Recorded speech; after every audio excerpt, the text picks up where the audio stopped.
Hey everybody, and welcome to another episode of Way of Life. I'm your host, Gus Holland. Before we begin this episode, I want to inform you that wayoflifepodcast.com is officially live. That's where you can find all social media links. You can listen to the podcast. You can also find merch. That's WHEY, like the protein. As always, leaving a rating and review and sharing with a friend is the best way to help the podcast, and I greatly appreciate it. With that being said, let's go ahead and get into today's episode.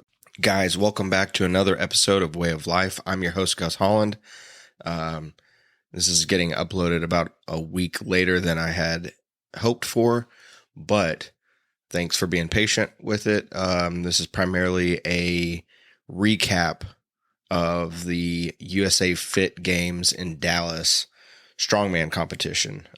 I did compete in that. That was my second ever competition.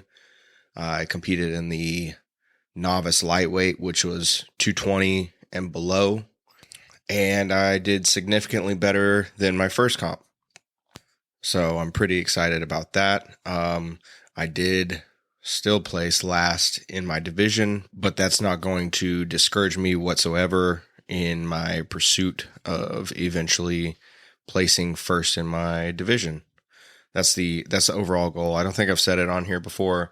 I don't have an intention of going pro or anything like that. I would like to compete at least once in the open division of my weight class and at least once place first. I'll be happy with that.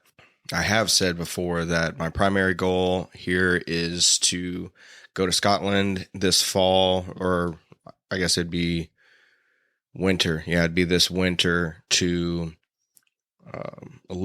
successfully lift the Denny stones. If I can do that, then that'll be off the bucket list. I'll be 100% happy with what I've accomplished, and I'll probably going more toward what I would consider like a more functionally fit physique, something a mix between functionality and aesthetic. So just to fully recap everything, the competition was on the 17th and weigh-ins were on the 16th. So I took off of work on the 16th and 17th. And on the 16th, we drove up to Dallas as a family, checked into the hotel, and then actually I don't remember which came first, but we checked into the hotel, and then I went for afternoon weigh-ins, which were between noon and I believe 6 p.m. I came in right below the 220. I think it was like 217 roughly for my weight class, and that was about it. Basically, I showed up to the convention center or expo center, and they weighed me. They documented that, gave me my shirt, my competition shirt to wear the following day. And that was about it. I went back to the hotel, hung out with the family, ate dinner. Then the following morning, we checked out of the hotel pretty early because the expo event began at 8, and I believe the rules meeting for the Strongman competition was set for 8:15, and we ended up having it around 8:30. So, and then pretty much, I would say within 15 to 20 minutes after the rules meeting, we began the competition. For those of you that haven't been to a competition yet, even as just a spectator, normally they do the women's division, then go through the novice men's ranking, then the open, and then the pro division. And you go, that'll go through that cycle for each event individually. So it'll go through that entire cycle for the log press, and then it'll restart at the women's again for the second event, and then continue. This particular competition had 5 events. The first was the log press, which is still a weak point. Really, any overhead press for me is a weak point and something that's been duly noted I'm going to be working on strengthening. The second event, I might get these switched around. I don't exactly remember. There's a lot of, as a competitor, there's a lot of like adrenaline and stuff going on. But so we did leg press. I believe the second one was the Hercules hold. The third was the Texas shaped USAFIT carry. Fourth one was a keg squat. And the fifth one was a sandbag over bar event or loading event, whatever you want to call it. So for my weight division, the log press was 185 pounds. You had to clean it one time and then press it as many times as you could within a 60-second period with, and you obviously have a judge giving you commands and tracking everything for you. That one, I got it. I cleaned it twice, and both times I attempted to kind of like press it off my shoulder, off my chest, and I just kept feeling like an unsettling feeling in my right shoulder, and so I didn't want to injure myself. And I told the judge that I was like, I'm just gonna basically zero out this event, which is a crappy way to start the competition, but I'd rather not hurt myself on something that for me in the novice division is something more along the lines of recreational than it's not like I'm competing to get a national invite or something, something major. It's just the novice division, and it's not worth the risk of injury.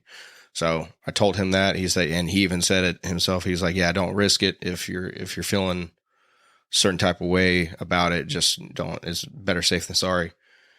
I sadly zeroed that event. Pretty sure Hercules hold was next. I did that.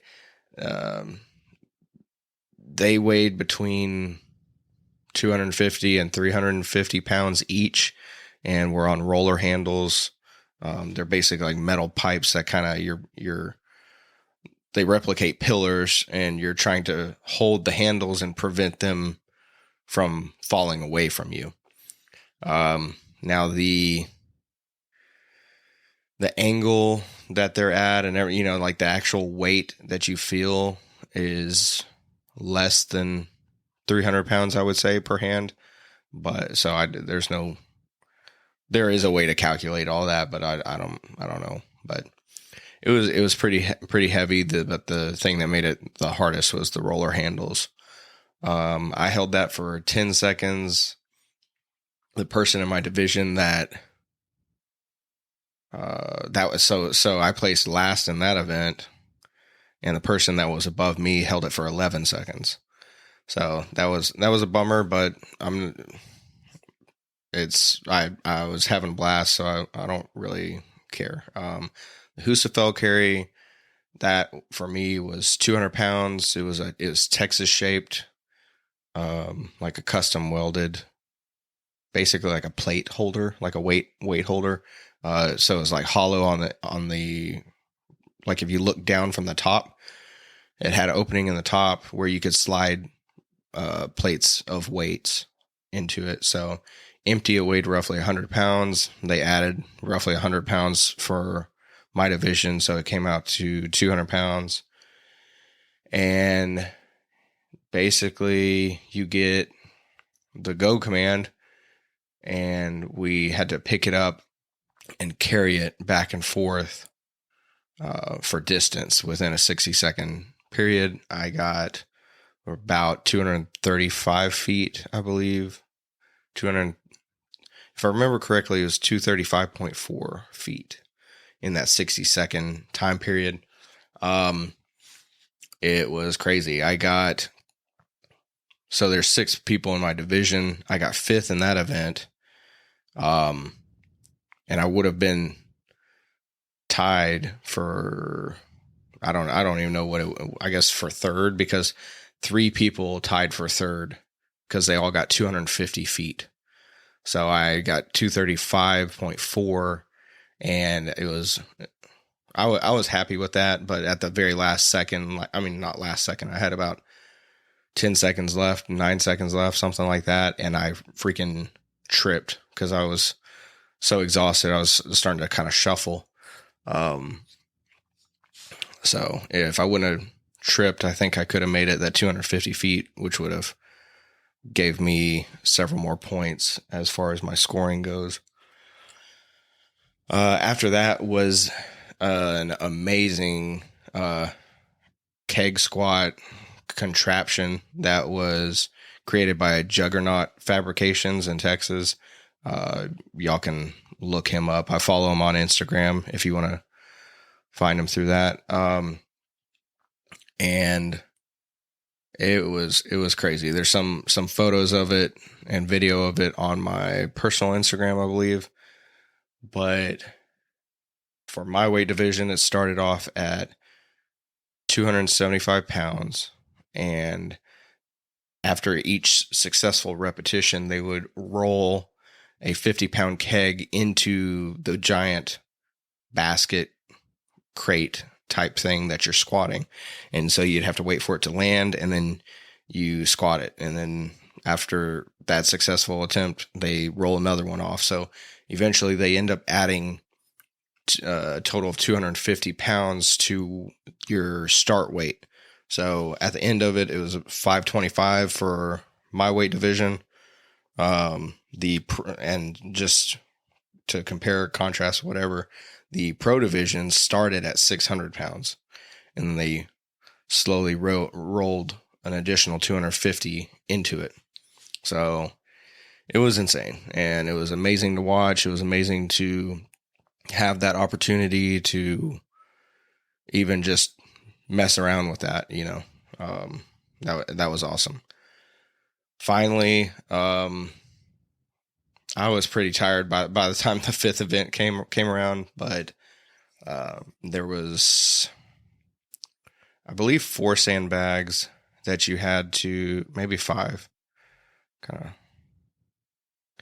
don't know, that you had to lift and basically throw over or roll over a bar. And I'm guessing on the height is somewhere between 48 and 52 inches high. And also based on your division, the sandbag weights varied. So I want to say mine went from 125. Yeah, there's 4 bags. So it'd go 125, 150, 175, 200. I believe that was the increment for my weight division. I got the first 2 with like no problem. Third one was a little bit of a struggle.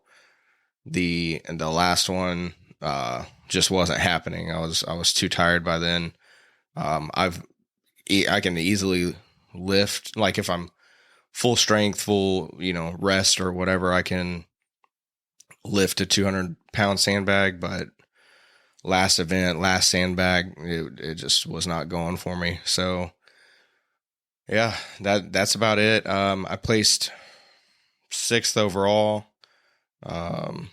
But as far as my performance goes, it is substantially better than my first event. So, from there, I gathered that I need to, I'm obviously 100% focusing on the Denny Stone lift in winter, but besides that, I am going to really focus on the weak points from that competition that I realized, which is primarily shoulder stability and shoulder strength above my head. I would say that's the most thing, and then or the most important thing, sorry. And then probably working on my squat depth, because I think I did like 11 reps on that keg squat, but I believe only 8 or 9 counted because I wasn't going low enough. So, yep, that about wraps up at least my participation within that event. But I do want to give a big shout out to Jeff Walling. So Jeff Walling and Brian Bain, they both flew in from Oregon to compete. This was especially awesome for me because I've been following them both on Instagram, and Jeff Walling has been on the podcast before. So it was really cool to be able to hang out with both of them in person, and compete together. They both competed in the pro division, and Brian Bain placed second, and I believe Jeff Walling placed fifth. So shout out to them. They did an amazing job. Jeff also was very courteous and not only helped me with a couple critiques on form and use of the implements, but also lended me a grip shirt and a better type of chalk than what I had with me. So super grateful for that. That definitely helped me. He also let me, during one of the events, I used his elbow sleeves as well, so that helped. But they, I'm going to try and get both of them on the podcast here shortly to hopefully talk about their experience with that, and the upcoming ugly sweater competition in December. So the whole thing was held in, I believe it's called K. Bailey Convention Center in Dallas. So after the competition was the award ceremony, and so I stuck around for that and got to take a couple photos with some of the guys I trained with. Besides Jeff and Brian, I did get to meet several really awesome dudes up there that were competing. A lot of them were from gyms closer to Dallas, but I did get some invitations to their gyms and all kinds of stuff. Met some really cool guys. So shout out to them for that. But after the award ceremony, got those photos, and then basically got to spend probably 2 or 3 more hours just walking around the convention or expo, whatever you want to call it. And we got a bunch of free samples, got to watch a little bit of, they had some jiu-jitsu going on. They had some Highland games.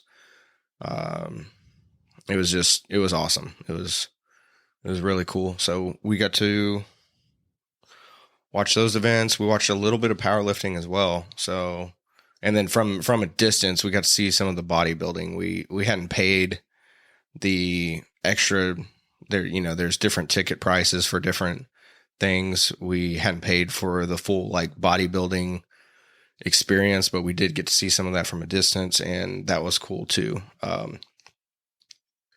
But other than that, whether you're competing or you're just a fitness enthusiast, or maybe even you're just getting into working out and everything, I would say I would highly recommend going to one of those events just for the experience, even if it's just one time. It's pretty fun. I would say that we got more value and free stuff that we got than what we paid for the tickets. So, yeah, that's not factoring in the gas and the hotel and everything like that. But yeah, it's worth it. Well, that about wraps up everything I want to talk about right now. Y'all can check out the website at wayoflifepodcast.com. You can follow the Instagram at wayoflifepodcast. Other than that, y'all stay safe. I hope y'all have a great rest of your week, and I will be uploading another episode next week. So be talking to y'all soon. All right. Bye.